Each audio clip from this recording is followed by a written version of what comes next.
Hi hello नमस्कार जय जगन्नाथ। सकाल सकाल हूँ बाहर पड़ली क्लास तो सकाळर खाना थिला राजमा और कोबी भजा आउ राइस बनै देकी मु बाहर पड़ली कहीं एबे किछि दिन हला मु ठीक से ब्लॉग्स डेली छाड़ी पारनी आउ शॉर्ट्स भी छाड़ी पारनी कहीं मु रिजॉइन करिछि क्लास आ मते टाइम ही होनी टास्क रोची घर काम रोची एमती कि बिजी तो क्लास सरला परे गली क्लास सरला परे आसिक थर्ड फ्लोर रे वेट करथिली कहीं आमको आ 2 आवर आउ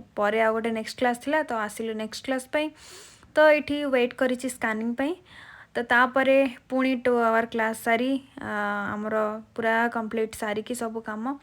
बाहरली घर को आ टिफिन जहाँ नहीं मुझे खाई नी कहीं भोक हलानी तापर टिफिन घरे खाई हस्बैंड मत नहीं गले टे मन खुशी करने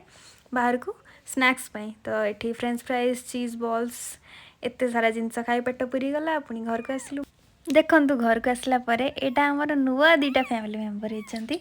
आईटा साईर छुआ यहाँ ह्वाइटा केमती बोबुची ची ची कि आउ ऑरेंजटा पूरा शोची गध भाया